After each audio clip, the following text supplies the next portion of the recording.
Hey guys, Eric here. I'm making this video as a way for an explanation for my lack of videos over the past months. I can point to several issues going on, including college and personal issues in my family, but they're not the only issues. On July 28th of last year, I received a strike from YouTube in which my video called Baraki Vid Poop was deleted. For those of you who don't know about this video, it was basically my very early attempt in a YouTube poop. Made a full year before my YouTube channel was made, and I also unleashed my YouTube poop series based on Pooh's Grand Adventure. Now I know what you're thinking, how the hell would a video made by a much younger version of myself who wasn't even in high school at the time and would be labeled spam? Yeah, well, that's what they called it.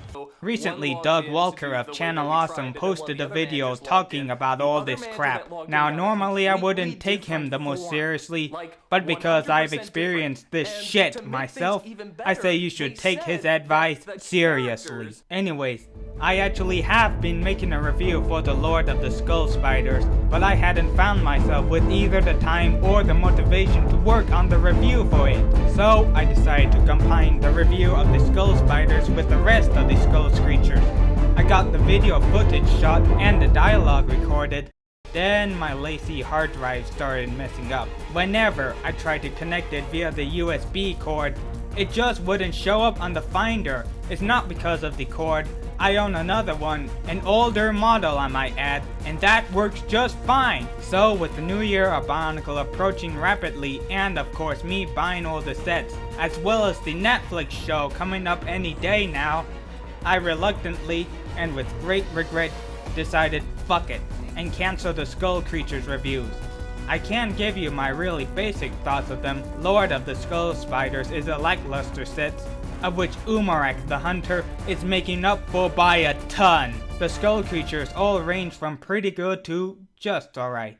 I hope that says enough. Now, personally, I have had a couple of people really close to me pass away in only a span of a tad over 2 weeks. On the morning of December 23rd, 2005, I found out that my beloved Cavalier King Charles Spaniel dog, Lola, had passed away after spending over 10 years with us.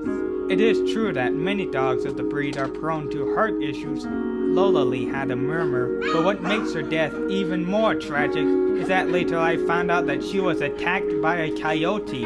Thankfully I wasn't there for the event, but my mom told me the vets thought they could save her, but in the end, her heart just wasn't able to sustain her injuries.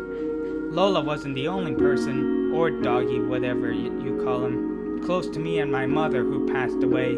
Barely 3 weeks later, on January 9th, my grandmother and my mother's mother, Marilyn Maslow, finally passed away after years of dementia. Now, she had been in this sad, infantile state for almost a decade now, and was living in full-time care at this place in Naples, Florida called the Chateau.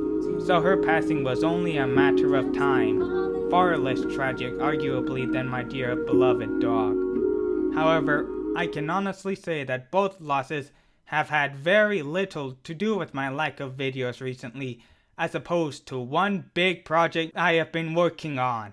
Throughout the past 2 years, I have actually been writing a feature-length screenplay of which I finished the first draft near Christmas, and if all goes well, I would be actually shooting the screenplay mid-summer of this year. The name of this project? Finding Tristan. Incredibly, through several websites such as Juntabox Films, Stage 32, and Facebook, it has attracted quite a few talented people. For more information, check out the developing project via Facebook. That being said, there will still be definitely Bionicle related content. I may not do any more set reviews, instead focusing on the review for the Bionicle Netflix series, The Journey to One, as many of you may know. And that leads to my final thoughts of Bionicle 2015. While it was a good year to restart the franchise, the flaws that were featured both set-wise, story-wise, and animation-wise give the indication that the last year was basically a warm-up. Now, with named sets and a TV series and better set designs, we're ready to rock and roll.